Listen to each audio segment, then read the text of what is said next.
Ensemble, on aboie en silence, c'est donc l'histoire de vous et de votre frère Thibaut, qui a été diagnostiqué schizophrène en 2001. Est-ce que lui, il a accepté facilement d'y participer, puisque vous écrivez tous les deux dans ce livre? Non, ça a été un des enjeux du livre, ça a été celui de réussir à le convaincre de s'embarquer avec moi. Parce que j'explique, sans tout révéler aux téléspectateurs, mon frère est schizophrène et entend des voix, et qui lui intime l'ordre parfois de dire ou faire des choses, et surtout de ne pas en parler, quoi.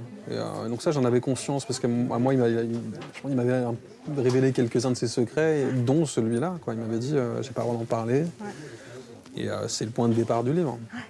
De comprendre pourquoi il n'a pas le droit, et puis finalement, il a fini par accepter de le faire. Ouais. Alors vous essayez de nous faire comprendre comment il vit ça et comment il en souffre. Ça a été compliqué à écrire, ça? Ça a été compliqué à écrire parce que c'est très, très fluctuant de chez mon frère. Il y avait des moments, des moments de fulgurance où il avait envie d'écrire, il avait envie de me partager ses secrets. Il comprenait aussi la dimension fédératrice de son discours, sans lui, sans incarner une image de porte-drapeau, comprenait l'importance aussi d'expliquer à quoi ressemblait sa schizophrénie, pour mieux pouvoir la démystifier derrière et faire comprendre aux gens que c'est pas des pathologies, une pathologie psychique dangereuse pour les autres. Elle est surtout fatigante pour ceux qui l'éprouvent, ouais. Ceux et celles qui l'éprouvent. Puis surtout, il avait des histoires à raconter folles. Et moi, c'est là où j'ai pris la plume et j'ai pris sa voix pour raconter ses voyages, par exemple. Et ce qui constitue le gros du récit littéraire. Il y a une partie un peu plus analytique où moi, je pose mon regard de grand frère sur lui et comment il vit sa pathologie et comment moi je la vis. Et il y a aussi une partie littéraire où je raconte ses voyages et je me suis éclaté à le faire, quoi. Et vous racontez aussi tout ce qui est traitement psychiatrique, la sismothérapie, c'est une façon un peu, un euphémisme, voilà, pour parler des électrochocs.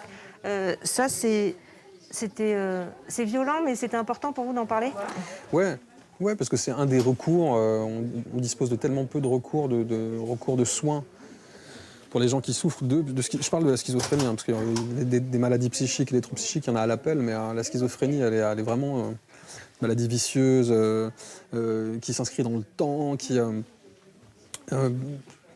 et souvent, il y a des patientes qui sont sujettes au phénomène d'insight. Ce qui veut dire qu'elles n'ont pas conscience de leurs symptômes. Et c'est d'autant plus dur de les accompagner avec des traitements ou dans des thérapies. Et Thibaut, lui, chez mon petit frère, ses symptômes se manifestent par des voix qu'il entend, des hallucinations visuelles aussi parfois, et par un bordel permanent, mental permanent, quoi. Et quand le traitement ou les traitements faisaient moins effet ou faisaient plus effet du tout, c'est arrivé à des endroits de sa vie. Il était vraiment hyper éprouvé, hyper fatigué. Et la sismothérapie, on nous en avait parlé.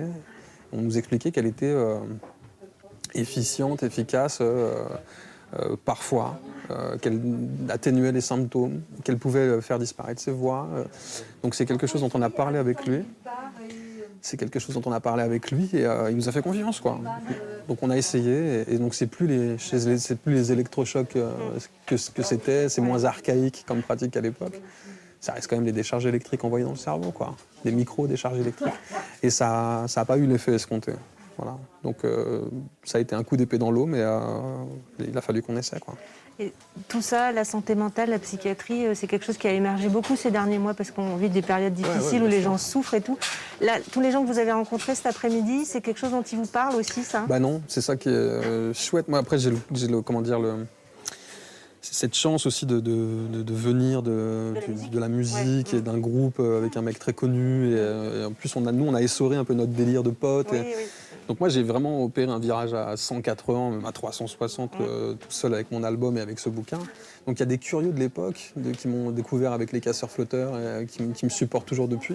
Et ils viennent vous voir maintenant? Qui viennent, bien sûr, et qui viennent en simples curieux, qui sont absolument pas familiarisés avec la schizophrénie, et ni de près ni de loin, quoi. Et puis évidemment, il y a aussi énormément de gens qui sont concernés par cette pathologie. Il y a aussi des gens du corps médical, des psychiatres, des aides-soignants, qui m'expliquent que c'est parfois aussi un outil pédagogique et à quel point c'est important et courageux de la part de mon frère d'avoir apporter ses témoignages et tout ça, quoi. Justement, c'est aussi un livre où il y a beaucoup de tendresse et beaucoup d'amour qui vous lie.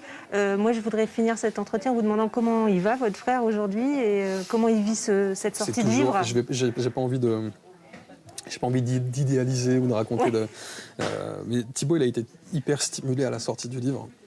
Parce que d'un coup, on levait le voile sur une pathologie qui était la sienne, qui était tabou, et que lui vivait comme tabou depuis des années, vraiment, depuis 10 ans, dizaines d'années, quoi. Donc d'un coup, il était renarcissisé, restimulé par la sortie du bouquin, par les retours des gens. Moi, je lui faisais remonter un maximum de retours, de messages qu'on m'envoyait pour lui.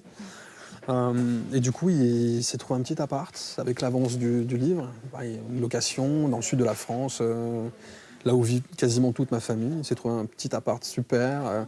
Il a pris des cours de plongée. Il a fait des trucs un peu... C'est chouette. Ouais, c'est des choses où je l'avais plus vu aussi stimulé. Et il s'est remis en mouvement, quoi.